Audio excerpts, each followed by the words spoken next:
Welcome to This Oughta Be Good. I'm DJ Mordecai. This is episode 22. I am joined by my guest, Homeboy Sandman. What's up, Homeboy Sandman? What up, Mordecai? How's it going down, man?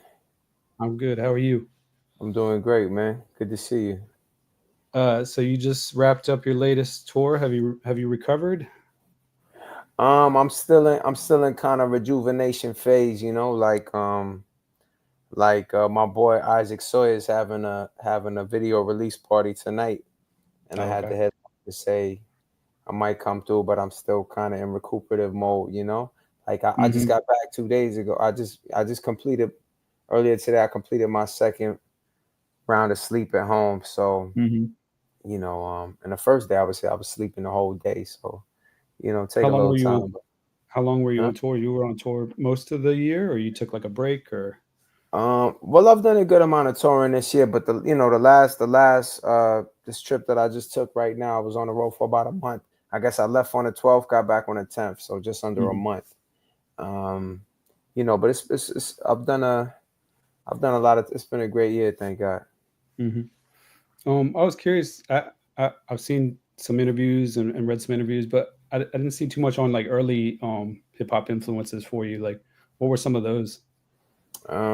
Shoot, I really loved Jazzy Jeff and the Fresh Prince. You know what I Mhm. mean? In 1987, he's DJ. I'm the Rapper is the first album I knew front to back. Mm. Then, I love Black Thought from the Roots crew. You know what I mean? LL Cool J was, I was a big LL Cool J fan as a kid. You know what I mean? Got into Mm. Slick Rick as a kid for sure. Big Daddy Mm. Kane as a kid. Love Mm. De La Soul. You know what I mean? Got into Mhm. Tribe. Um, those are a few that made a big difference. In my Was your formative years. family Go ahead. In my formative years. Good. Was your family influential like in your interest in music or? Yeah. Very influential. My father's a big music fan, and he was into hip hop, and he early hip hop. You know what I mean? Grandmaster Flash. He was playing in the house, but he was also playing salsa. He was also playing jazz. He was also playing, you know, freestyle music at the time, or he played all types of music. So my father put me on a Portishead. You know what I mean? When I was a Mm. kid. So my father, had a rich musical, classical music, all types of music was in the house. Mhm. So definitely was influential. Were they born and raised in New York or? They were, my father was born in Dominican Republic and got Okay. to New York around the fifth grade, whatever the age is then. My mother was born in Puerto Rico, but got to New York when she was a baby. So, they both spent a lot of time in New York. Mom's more so, but yeah, they New Yorkers. Cool. So you're a prolific artist, and I've seen, like I said, you've given a good number of interviews in like written and video formats.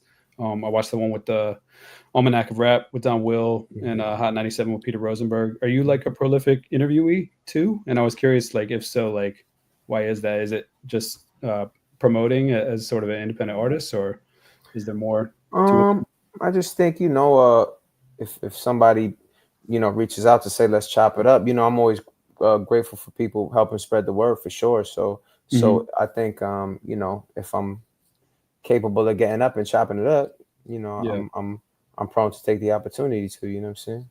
gotcha. The Carpenter was played in the Olympics as part of like the b-boy competition. Shout out to Yeah. DJ Flegg. Were you Word up. watching, or did anyone point that out to you? I wasn't watching, but then everybody in my phone pointed out to me. So What were your thoughts on that? Any? my thoughts are just God is great. It's pretty fascinating, looking at my experience. I'm somebody that makes a point of not engaging in things that might be distracting. You know what I mean? Mm. I really look to just focus on cultivating my creation a great deal, and there's always lots of times there's people warning about the pitfalls of not getting caught up in distraction. You know what I mean?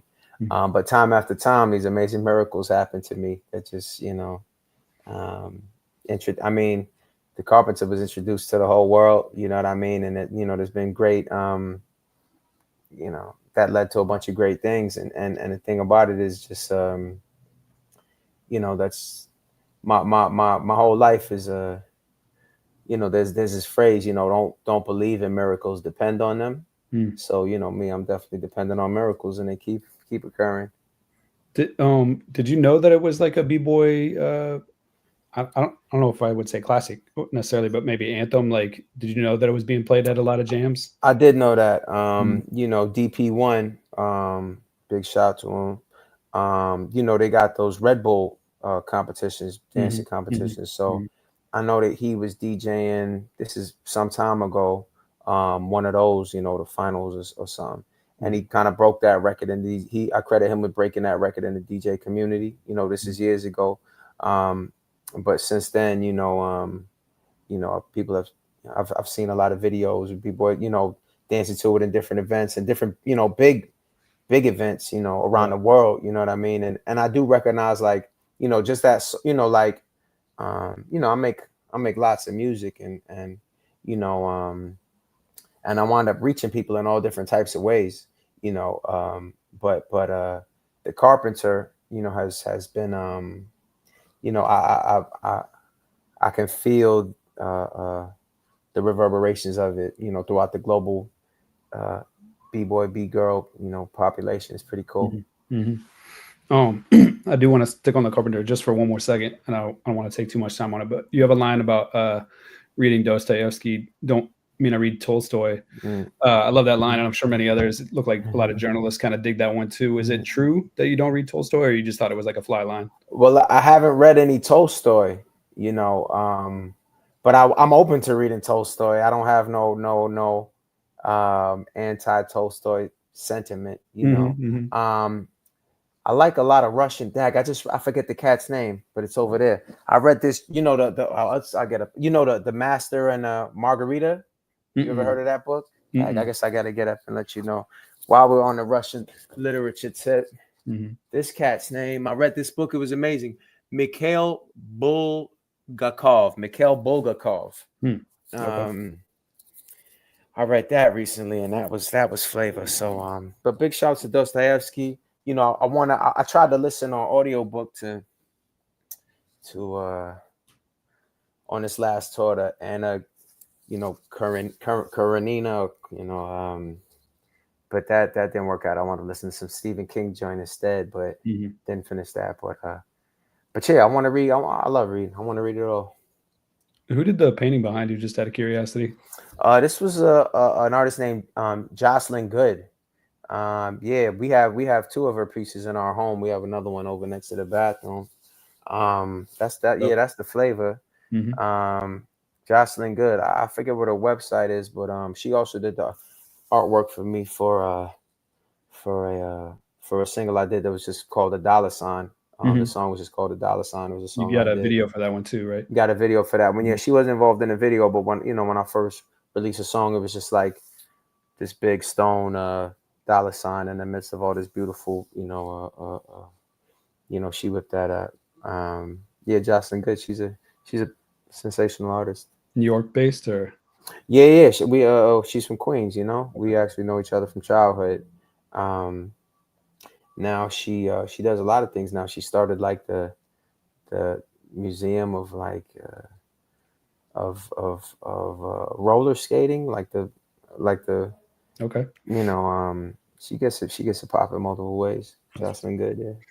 I don't know if you've seen the Still Bill, like the Bill Withers documentary, which is great by the way if you haven't seen it. But I see that, but I you love Bill remember, Withers. if I'm remembering correctly, it shows him like kind of piecing lyrics together, like phrases on napkins, sort of kind of thing. Like, Mm. what is your writing process? I'm always writing. I finished actually earlier today. Did I finish a verse and change? Oh, no. Earlier today, I wrote about 12 bars and a hook for a jam called Daily Bread. That's gonna, I don't know when it's gonna drop, but I just finished it. It's fly. Mm-hmm. And I wrote that while I was running up and down these stairs. It's getting colder, so I do a lot of cardio in the winter just to stay warm. Mm-hmm. But and then while I was walking over, because I had to go, while I was on tour, I clipped the side view mirror, not paying attention. I had to go to pick up the car from the mechanic, and while I was walking over there, I wrote about 4 bars of this new jam that I'm cooking up with another producer. So I'm always, like I generally though, like, I mean, Bill Withers was writing his jams, before he just had the phone, he could throw it in the notes, So I Hmm. mean, before I could just throw it in the notes, I'd always carry my book with me, and I always would, write down the rhymes in my book at all times. I always have my book with me. Now I'll throw it in the phone. But as far as always working, yeah, not working, because it definitely ain't work. But as far as always writing, Hmm. I'm always doing that all throughout the day. Hmm. How do you approach writing, like when you're like in a good place mentally versus like when you're kind of going through like maybe personal challenges, or is there Well, any difference? even it's a I recently wrote a song called Little Boy, um, which deals with a lot of just kind of stupid things that I picked up and sometimes manifest themselves. You know what I mean? I had you know I was feeling kind of embarrassed really about some stuff I was dealing with, and but it makes that's one of the great things about being an artist. You know what I mean?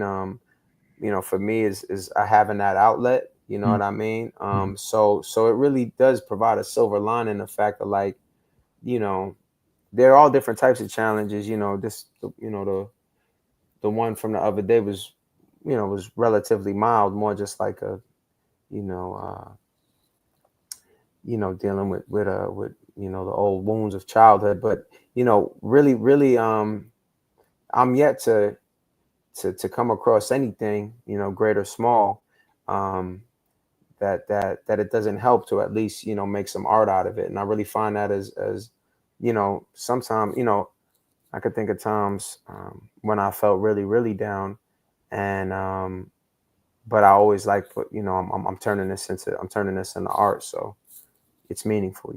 Hmm. On NPR's Snap Judgment, you had a story about Jermaine Dupri's Tag Records battle in Rucker Park, and the court clerk telling not to give up before the Mm, competition. mm, It seemed almost like a moment of like divine intervention. Looking yeah. back, Yeah. do you think that was like a turning point for you? And like, how do you view moments like these, like in your career now? Well, I mean, I don't know if it was a turning point, but it was definitely another example of don't believe in miracles, depend on them. You know what I mean?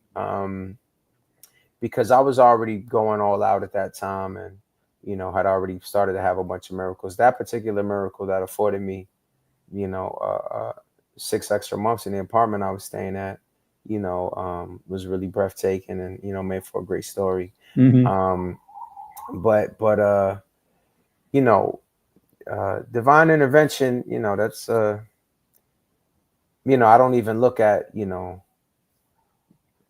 things are normally happening and divine intervention takes place sometimes. Like, to me, it's all laid out in a divine way. You know what I mean? The creator's always at play, as my boy Yoke says. Mm-hmm. So yeah, I'm excited to see, and what it makes me excited for the day. I don't know what's gonna happen today. You know what I mean? I really don't Mm-hmm. have no idea, but I'll be writing. You know. You mentioned like going for broke as a mindset, especially like in your early days. Can you talk about how that mindset has like maybe evolved over the years, and like what risks you've taken in your career that have paid off, even if they seem kind of crazy at the time? Yeah, yeah. When I think of going for broke, first of all, on a financial side of things, money's for spending. It ain't for saving. Um, I don't never want to allow, I make a point of never allowing money to be a reason why I don't do something.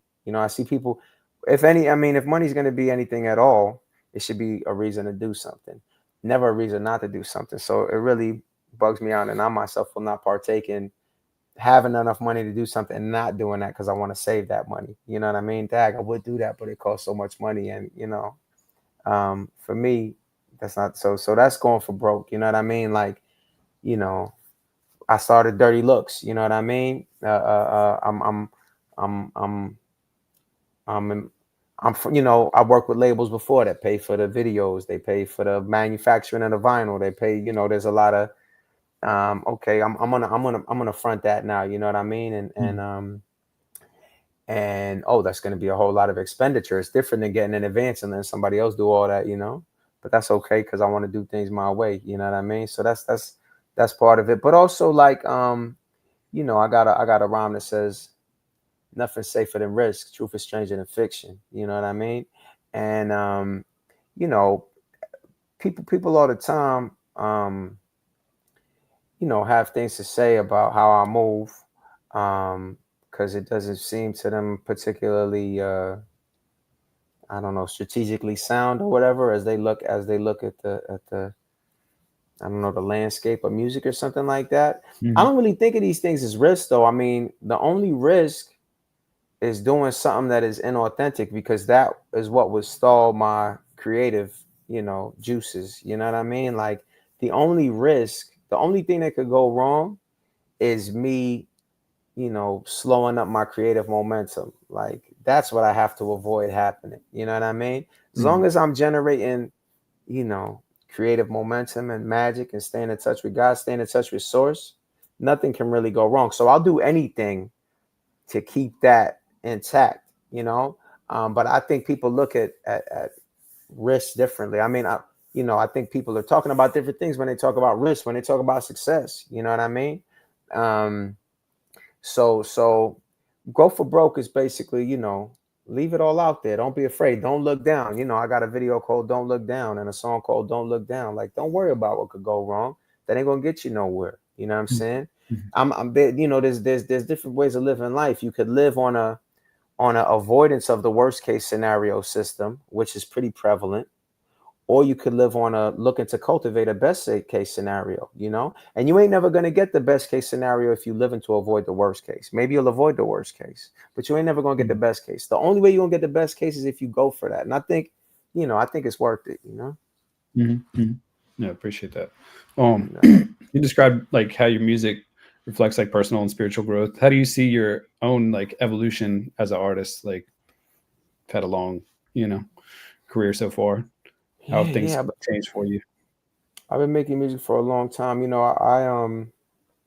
I think there used to be a lot of immaturity in my music. A lot of kind of ego. Not to say that there isn't. I mean, there's definitely immaturity and ego still involved, but I feel like I've been able to identify a lot of, bravado, machismo, misogyny, just different things that really plague hip hop a lot, but and plague, you know, um, society a lot. Um, that I feel I've been able to move away from. I've become a lot more comfortable being myself. I've become a lot more comfortable. Um, you know, uh, uh, uh, uh, not being as much concerned about reception or anything like that, tying into the last question, but the primary concern being authentic expression. You know what I mean? Mm-hmm. If the expression is authentic, then everything else will take care of itself. Um, I also, as far as my capabilities, I'm now somebody who's written not most days for the last 15, 16, 17 years. So I'm very much in shape as far as writing. You know what I mean? Like, Mm-hmm. there's one book talks about the 10,000 hours. I didn't put it 50,000. I don't know how many hours I put. I put all the hours in. You know what I'm Mm-hmm. saying? Mm-hmm. But I recognize the difference now. Like, you know, um, I can challenge myself. I have a great deal of confidence now that I can do whatever it is that I want to do. Um, Creative wise, within my medium, which is which is Mm-hmm. music and writing lyrics and creating flows. um I'm feeling very good, so that combined with the growth of coming more into my own. And you know there's you could pinpoint, like, not removing vulgarity from my jams, and removing, um there's different things like that are more easy to pinpoint. But all in all, I think of myself, just as a much more experienced. I'm just a much more experienced person now, and I also Mm-hmm. recognize the power of what it is I do a great deal now. And it isn't anything to take lightly, Mm-hmm. and it's so. Yeah. Don Will mentioned you got a lot of videos too, music videos. I just watched one after watching you and Decca and was it Rich Mason Randy Mason. freestyle on sorry Randy Mason. Randy Mason, sorry, yep, Mm-hmm. on Rap is Out of Control, and Eclipse mentioned the Night Creatures video, which I liked, so I Mm-hmm. watched that, and then other songs that I like besides the Carpenter, like Learning, Big Band Theory, Ask Anyone, which I think is like an MF Doom tribute, right? And then That's tribute with Ace Rock, no doubt. I really like M. Slago and Aesop. Oh Heard yeah, right with you on that one. no doubt. My boy Um, M. Slagle, he did a whole record. We did a whole record together called "We Are Here Now." That mhm, song is on. yeah. And M. Slagle, I've been making music with for a long time. He's amazing. So knowing you have such a deep catalog and knowing those are some of my favorites, like what else would you recommend that I like kind of dig into? Like if those are some like Um, did you? Well, you didn't mention the Lice joints. You know the last. Have you listened to the Lice joints? a little bit, yeah. But I Yeah, can I sink my teeth further into them. yeah. Checking out the I got Lice joints. your whole discography kind of, or at least like selected discography queued up for us to kind of walk through. But I was just curious, based on like kind of my taste, like Oh, which is right, more right. like boom bap, classic, hip hop All right. based. But I mean, I love well, your you mentioning that Heard Right joint with me and Ace. You know, because Slago actually he produced a Lice joint called Panacea. mhm, Um, and the light stuff. I think you'll be in a couple things. I think you'll be in the Yoo-Hoo. I think you'll be in the oatmeal cookies and a lot of the light jams.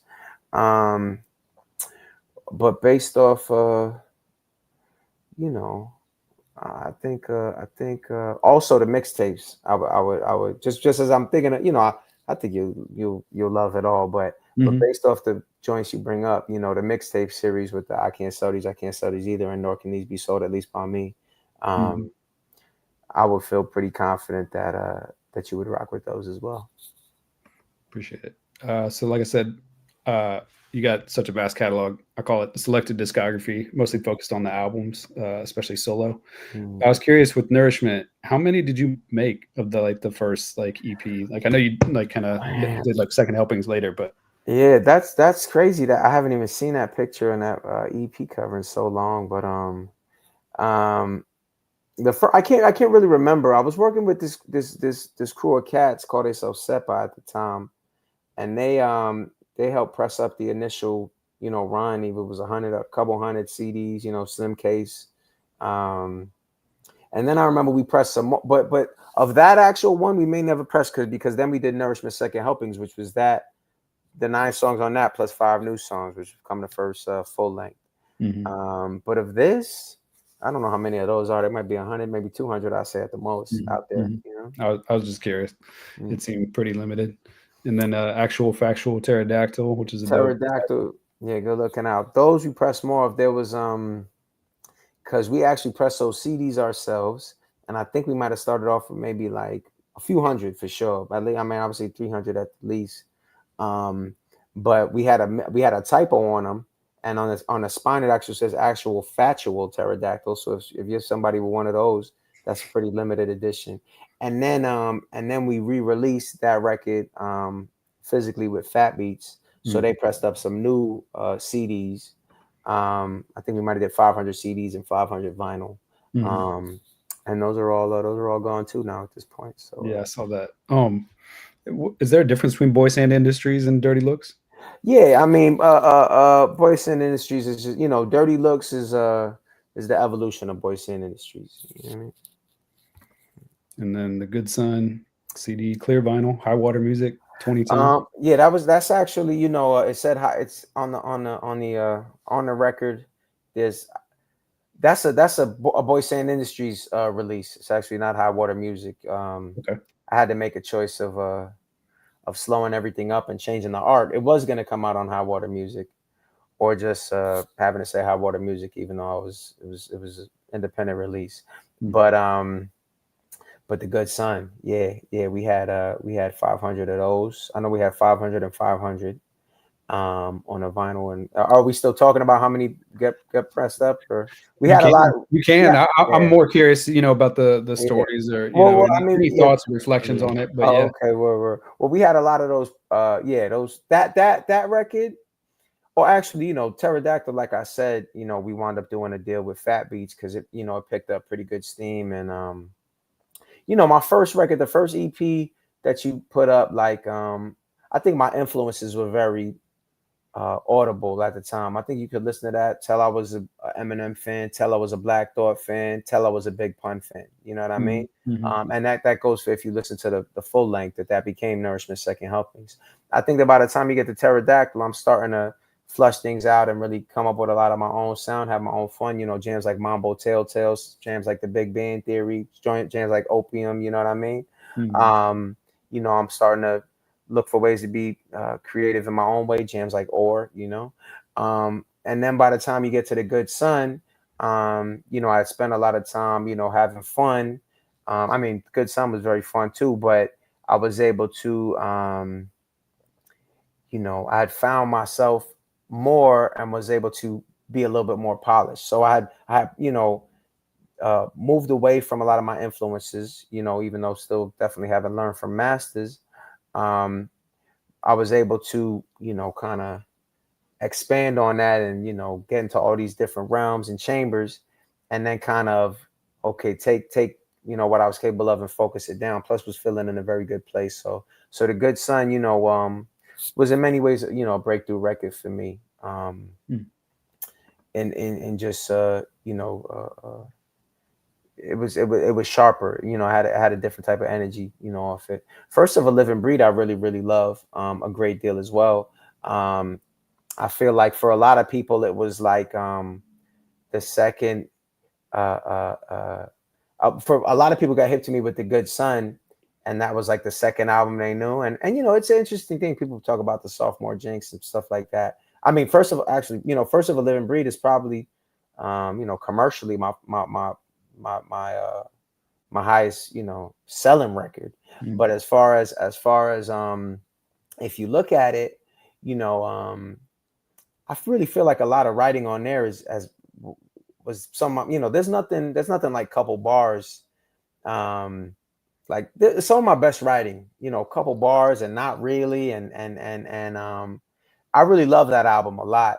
Um, and yeah, there was a lot. I used to love performing a lot of those songs. What You Want was my jam, and there's a lot on there that's my jam. Mono and Stereo, obviously, had the Eclipse joint on there. We would do a lot of things, but I really like that album a lot. One thing I would say is I started to, I didn't have any vulgarity on the Good Sign, and I start moving back into some vulgarity, and I start moving back into some, it was a slow de-evolution, but I start to kind of loosen the reins on myself, um, as a person. Mhm. And I start to come through on First of a Living Breed, but still the jams though.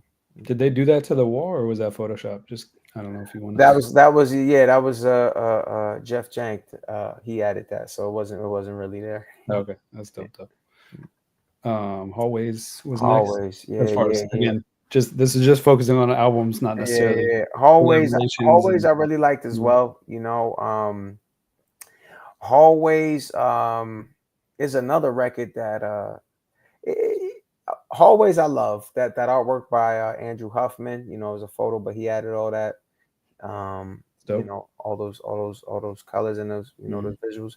But America the Beautiful is on Hallways, which in a lot of ways, has been arguably one of my most far-reaching songs. I guess at least nationally. You know what I mean?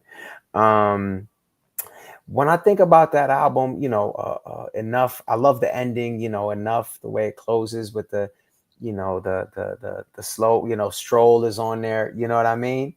Um, and it really, I remember that album being really, really, one Village Voice rap record of the year that year.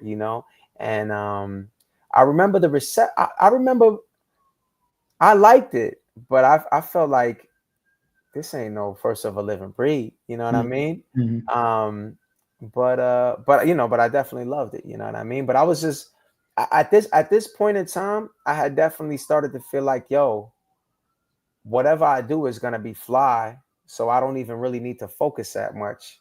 And but I had some great beat. John Wayne had the Refugee beat on there and the American beat. Spinner, DJ Spinner, the 1 2 3. I mean, yeah, I like that album a lot. I was a little like I was very pleasantly surprised with with the reception of that album.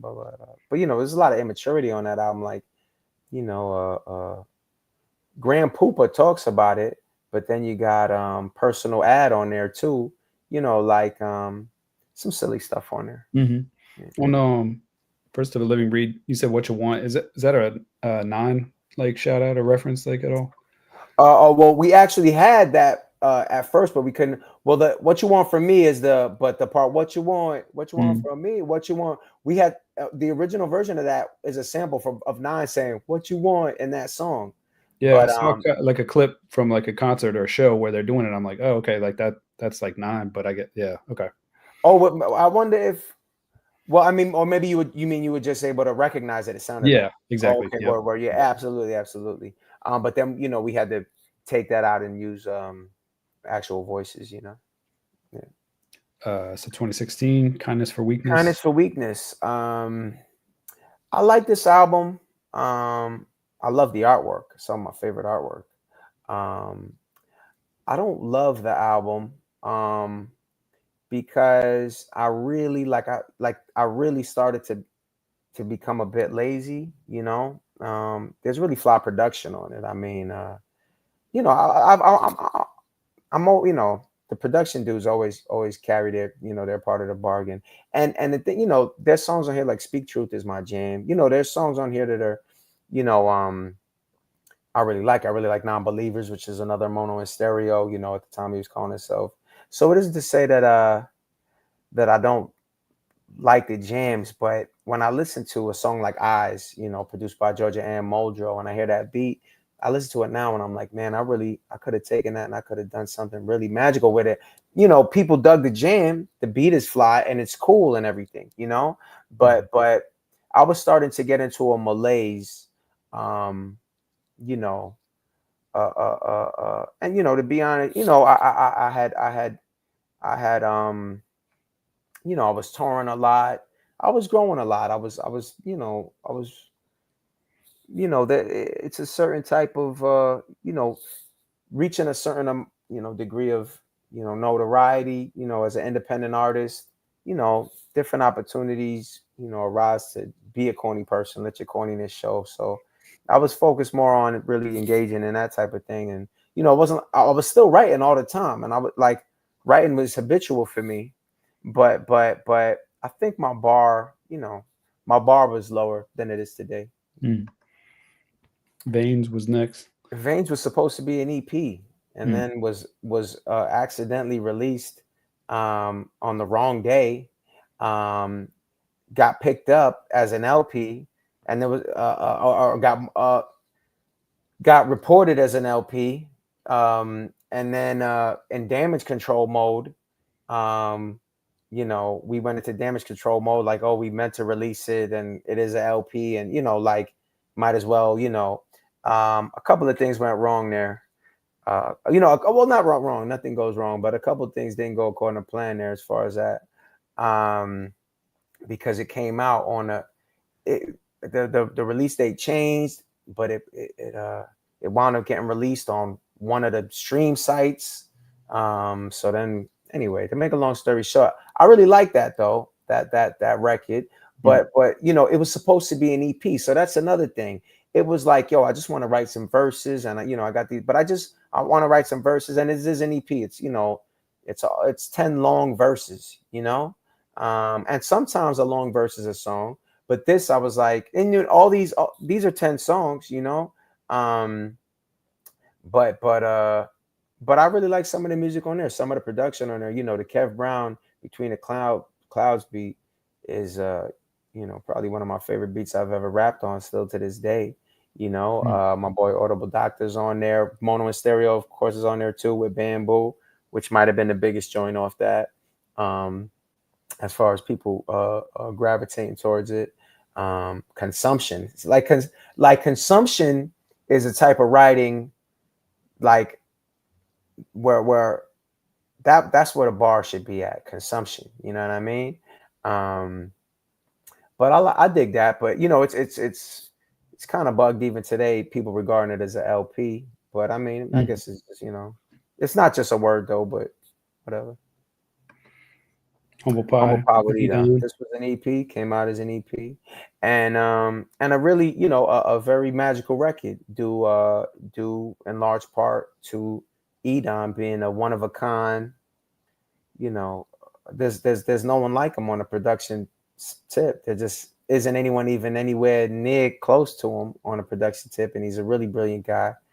And yeah, and being able to rap over those soundscapes, you know, um, it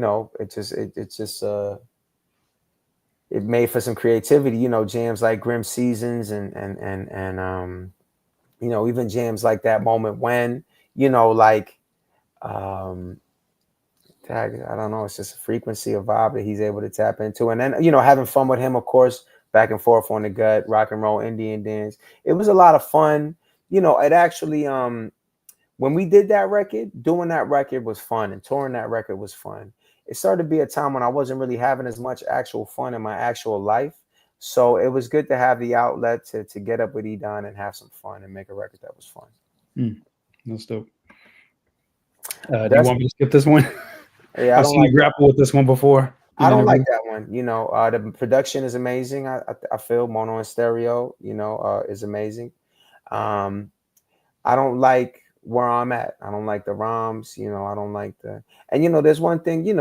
I mean, I could look at a song like Yes Aya, and I'm not talking about the technical. I'm not talking about the technical aspect of the writing. I'm just talking Right. about all the Where you were nonsense that I'm out headspace. here saying. Yeah, yeah, yeah. Mhm. There's a couple like noteworthy I appreciate. You know what I mean? I appreciate the last track. All right, I really like that track. Name was like I was in a dark place, and I remember when I wrote Name, it was like 2 days of like feeling good, like remembering how I actually felt. Mhm. But for the most part, when I find out, I actually was speaking to somebody yesterday who their first exposure to me was Dusty, and I'm thinking, but it's part of the journey, so I ain't mad at it. Mhm.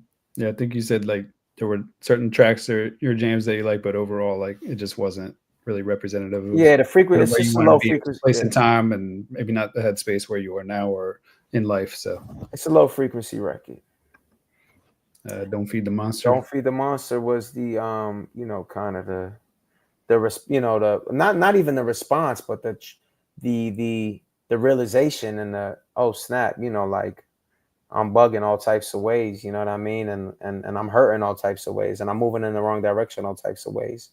Um, I got to figure this out, I got to look like that. I got to be somber and figure out what's really going on, and how to figure out how to not feed the monster anymore. I've been feeding the monster, like Dusty was a nice full fattened monster. Mhm.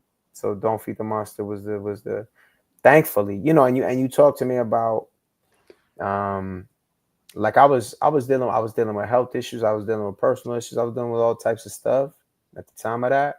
And and I was dealing with insomnia even at the time that I wrote that, you know what I mean? And but you know, I was at sometimes at night I wouldn't be sleeping, and it would be a nightmare. And but I could write, I would write, and that would be that silver lining that I was talking to you about earlier. Mhm. Did they actually tag your forehead for this cover? No, no, no. That's my boy Mitch just made it look real good. He's good with his graphics. On production, it's Quell Chris for the whole thing. Quelle Chris produced the whole thing. How did y'all connect? I know like y'all done a lot of stuff together. Yeah, yeah. We had people in common. We were building for years actually. Um, Talking about doing stuff, and we had probably done some shows. He had really rocked with. He'd rocked my boy Fresh Daily a few times. It was my boy, and Cav, who I've also been known for a long time. They rock a lot.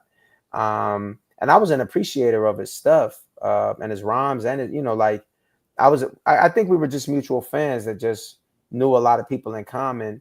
And we had talked about doing a record, but the truth is, you listen to Quelle's production, you know, I was never in the right space to really tap into that sound. A lot of it is kind of murky, kind of grim, you know what I mean?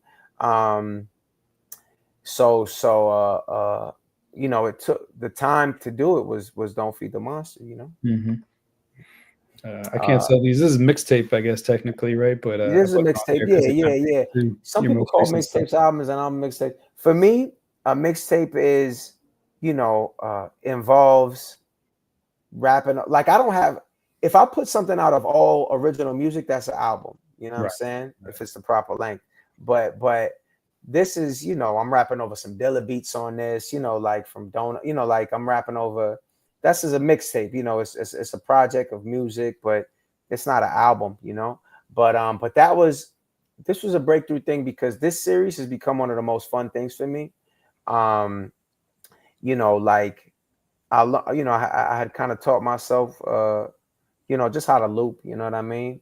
And I start just, I could rap over whatever I want now. You know what I mean? I'm writing all the time. I want to make fly things. That's what I want Mhm. to do. You know what I Mhm. mean? So I recognize a lot of these things are not, commercially viable in the same way other things are.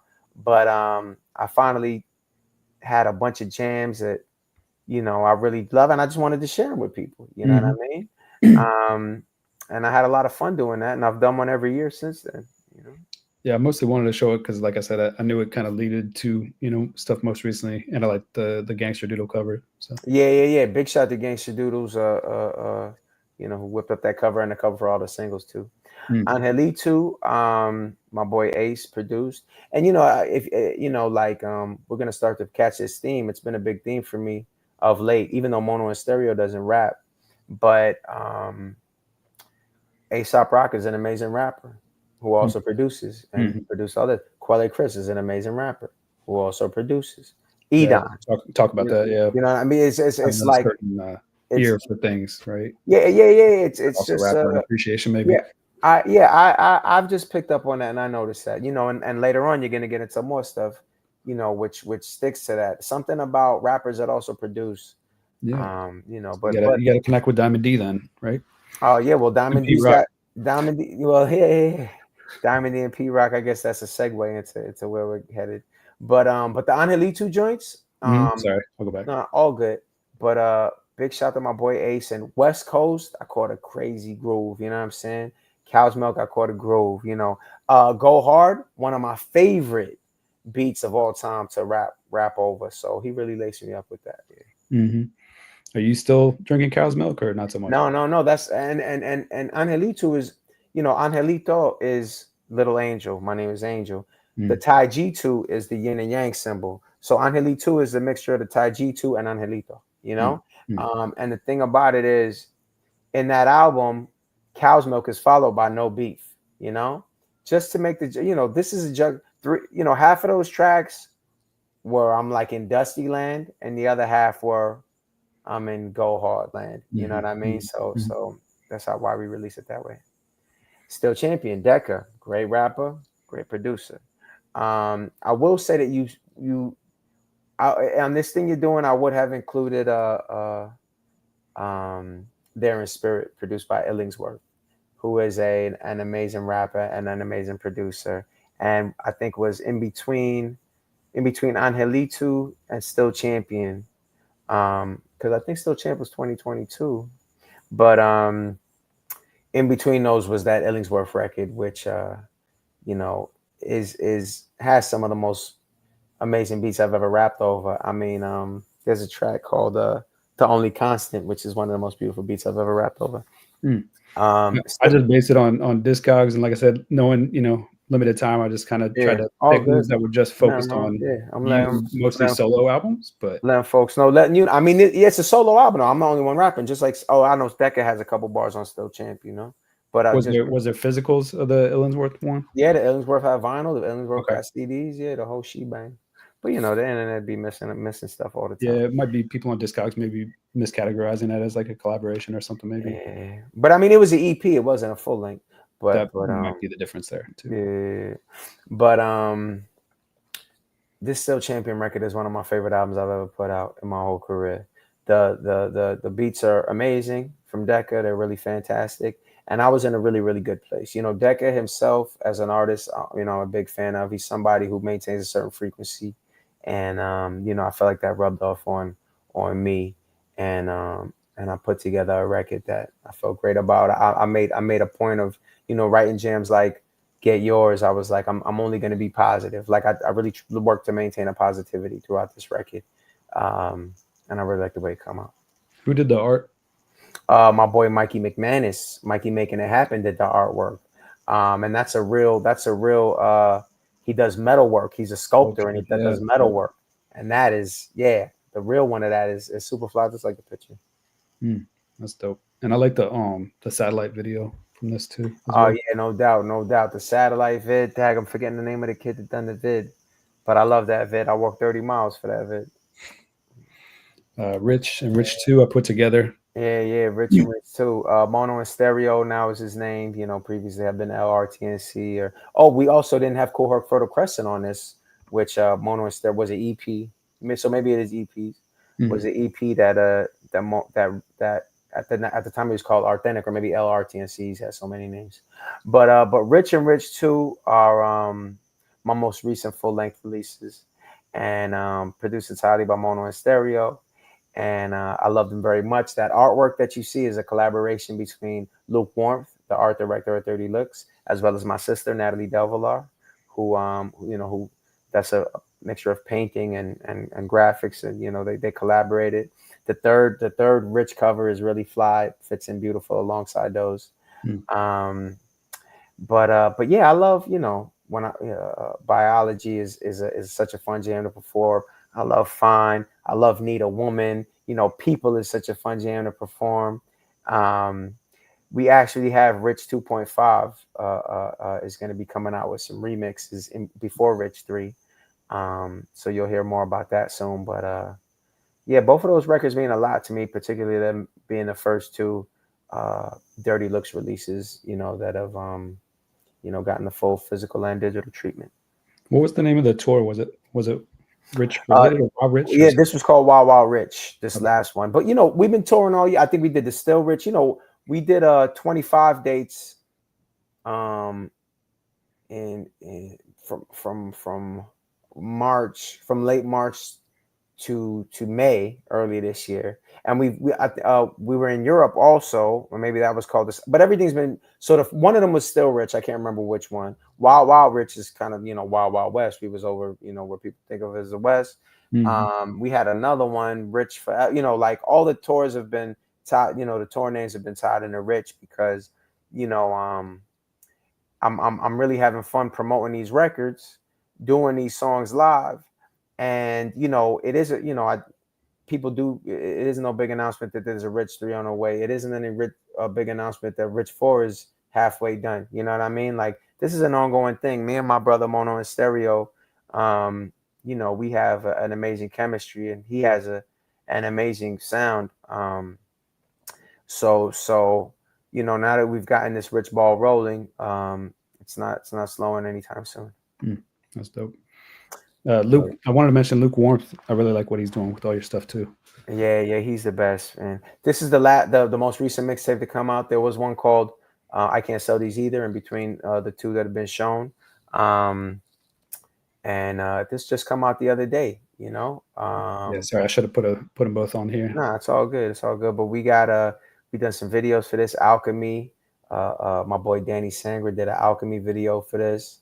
Um, I love this. This, in a lot of ways, this is my favorite of the three mixtapes, only because I got better at chopping. So I was able to like chop some stuff that I couldn't even chop for the first couple. Like the Rocky joint, that's the first joint, or I'm working on the next one, which I don't have the title for, but I just chopped up something that I couldn't have chopped before. But I really love Time to Go. I really love Alchemy. I really love the Luther joint, Brand New Day. Like I love these jams. I love the Sandman veteran, over the Tom Caruana beat. What was the name of the one that you said? Actually, I can sell these or something like that. Like, There turns was an out I can. EP. There's an EP out called Turns Out I Could Sell a Few of These After All. Yeah. And for that one, I thought you was segueing because I rapped over a Pete Rock beat for the second, or was the first? I think it was the second mixtape. I rapped over a Diamond D beat for the first mixtape. I rapped over. So I actually, I got permission from Pete. I got permission from D. I got permission from Quelle. I got permission from Dobutsu System, who did Alchemy. I got permission from another producer who prefers to remain unnamed to drop 5 of those tracks, on the stream sites, because they can't sell these joints. They're for name your price on Bandcamp. On Bandcamp. You know what I mean? So the and it's great. People donate. It's really fantastic, for people to still support them. But I don't have the clearance to release them on, Spotify, Apple Music, or anything like that. But now an EP has come out. So a lot of people that generally use DSPs didn't even know about those mixtapes because they're only on Bandcamp. So now I got an EP with an intro that lets people know about the mixtapes. Yeah, I think that came on shuffle over the weekend when I was listening, doing a deep dive. Appreciate the time. We ran over a little bit. I'm gonna play a couple videos. Once again, Homeboy Sandman. Be sure to check his Patreon and Bandcamp and dig deep into his catalog of music and videos. Appreciate it. Get your rest. No doubt. Mordecai, appreciate you helping spread the word, and checking in, and keep up the good work. All right. Thank you, sir. Peace. Peace. Here's to your health. I'm not Homeboy Sandman, I am someone else who turned a corner cause in the world order needed help, who's known to make it so that frozen water doesn't melt. Born again, fostering a knowledge of the self, like everyone in Boston has a knowledge of the selves. Kicking in your dough, but on the low like I'm an elf. Now I'm in your house, reading every book that's on your shelf. Hit it! Well, the true and living in the flesh, who grew into a legend without hedging any bets, who said it for the babies and the ladies and the gents, then got up and jetted for you had a chance to interject. If you strive to come correct, then hit me up and maybe we'll connect. You'll wind up interviewing for the few and the select, but better pay your dues or you know who will come collect. And though it's entertaining, I am not an entertainer. When I'm not on the scene, I steam zucchini with a strainer. What I don't finish then goes in the fridge in a container. I'm not one of them rappers that'll do the Macarena. By now you may have noticed there is no one that is greater, but every single flow I kick I owe to the creator. And every day I separate the alpha from the beta, then wipe the perspiration from the brown. So if I don't see you now, I'll see you later.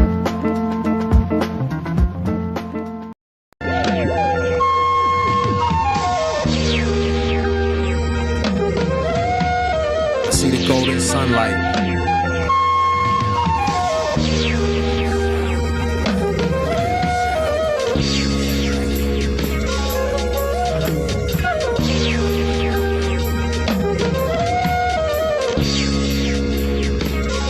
Makes you feel powerful.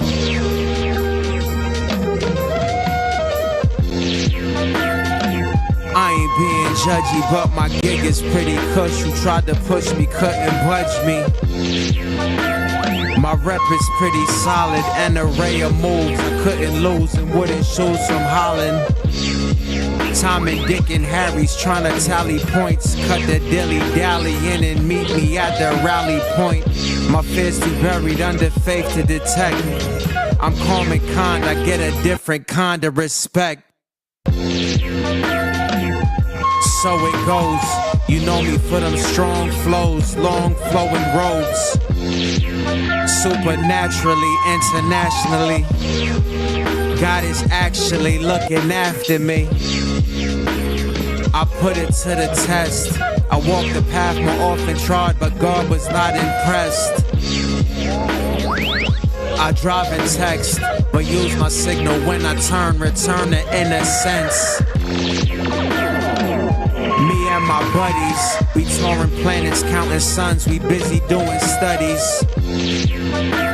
Descendants of Jurassic Pop, flying through outer space to newest station, playing classic rock. There ain't no culture shock, just endless celebration while I'm waiting for my heart to stop. Obsessed with cheating death, but acting as if taxes are a lock. Man, these people really ask a lot. I wanna be with my people. I wanna be with the people that know that money isn't real, that God determines whether we eat or not. I wanna be with the people that know they don't need to be afraid.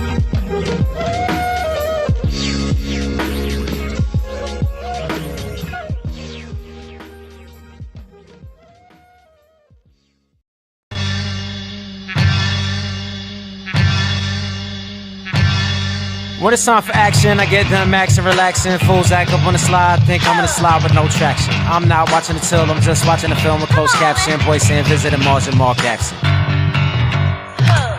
Does anybody need my help? You ain't gotta free me, I'll free myself. Anybody out of line, you can feel my belt. Anybody close by, you can hear my belt. So need a warrant, need a word, you can bring my belt. Calories keep me warm. Won't take seats and complete the form. You won't see me need no tech support. Stop and say sup, shuck ears of corn. I use the force. Just went through a very small, huge divorce. I'm the one to go against social norms. Teach you to ignore them, then pass the torch. As a young child, used to watch the snorks. I don't want to melt your face. That is my felt if you felt the bass. These are my views, they are not debates. Careful, don't be snuffing up my white on white crimes.